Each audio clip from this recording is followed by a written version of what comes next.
9 kind of energy through the month, which is fascinating also. Yeah, I definitely feel like, and what's interesting too about it being the 9 year, and next year obviously starts in a 1 year in a new cycle or whatever, is that if you like, it's wrapping up a whole 9-year cycle, right? So it would be like a completion point since 2016.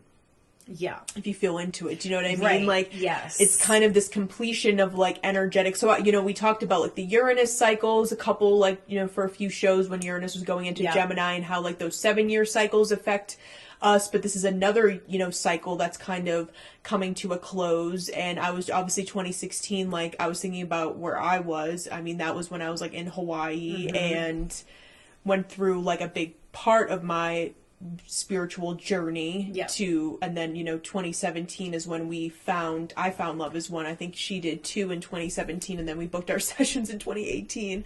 Well, I actually found it in 2016. In 2016? But I was just reading it at that time. So you, like, read it for, like, what, a year or so? Yeah, I didn't find it till, like, the fall of 2017. But 2016 was also, like, I feel like a critical year. Like, I always talk about the book Letters from 500. And you read that then, in 2016? Like, just like so many things I felt like were kind of like happening to me at one time. So I feel the collective is definitely going through that 9 completion.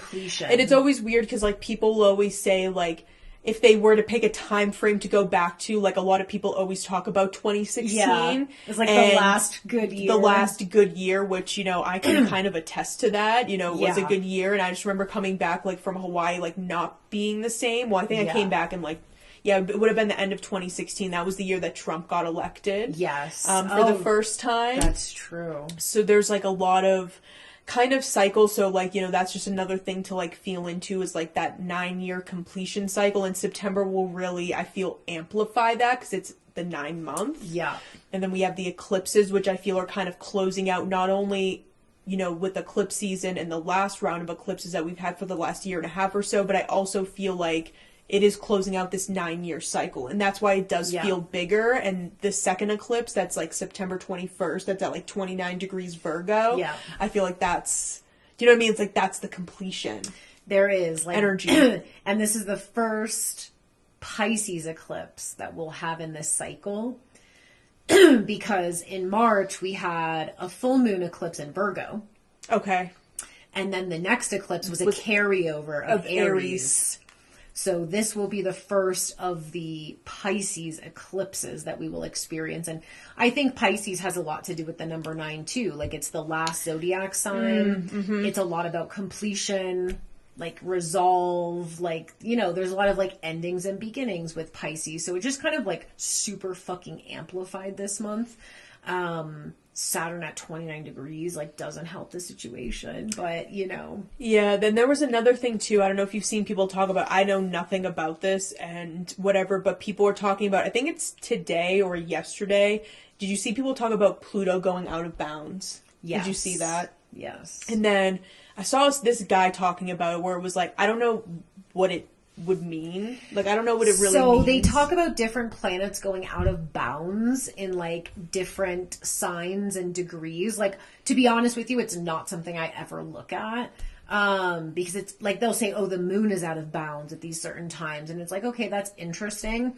But I did see one video where they were like, oh, well, Pluto was out of bounds last time in the Civil War and last time the American Revolution. I'm like, okay, well, that makes sense. Because if you look at the transits during that time, they're the same. Right. So I think it could be involved. I don't know the details of how they consider it out of bounds, but there's definitely like an energy to it. Yeah, it was like this. I think this guy was just one guy kind of caught my attention with what he was saying when he was talking about it. And again, like, we don't know much about it or energetically, but I feel like the other people did mention like the war things or whatever. Sure, fine, whatever. I get it. And he was kind of saying, so it's going out of bounds is what is happening. Yeah. And he was saying it will dip in and out of bounds, I guess, for the next like 10 years. So it'll be in, it'll be out kind of thing. This is where it was just funny where he's like, then in 10 years, it will, I think, move in bounds. And then he was like, it'll never go out of bounds again. That's what he said. And I was like, 10 years from now. So obviously it's a My ways away. theory on that is because, so I read this really interesting book a few years ago, and I forget the name of it now, but it was an astrologer talking all about Pluto. It's a whole book about Pluto.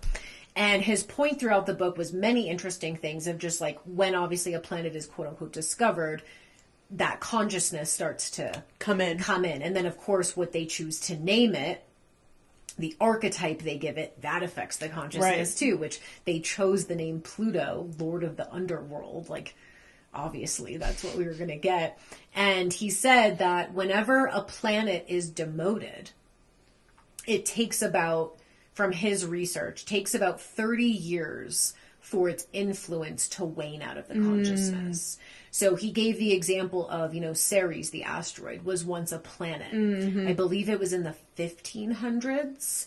Ceres was named a planet, and that's when we had the Renaissance of like art and music and all these things, because Ceres is the mother, and it's a lot about creativity, whatever. And then once Ceres was demoted, the influence started waning. So his theory was, well, it was demoted in 2006. So technically we only have until 2036 for Pluto's influence to be relevant. Okay.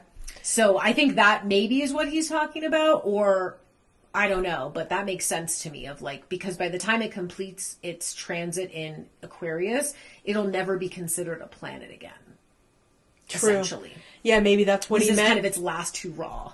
Yeah, it was saying, he was like, yeah, it will never move out of bounds again. But it was interesting the date. He was like, it'll move back in bounds and never move again on November 18th, 2035. I was like, okay, weird date. Because then it was also weird too. Like that was around the time Pluto, something was going on around my birthday with Pluto like dipping in and out of Aquarius in the last like year or two. I couldn't last remember. year I think Pluto was sitting at the 29th degree of Capricorn, and it finally moved back into Aquarius right around your birthday time. So just a weird timing of it. And then also because like Scorpio is ruled by Pluto and Mars, and then it would happen in Scorpio season. So I don't know, weird.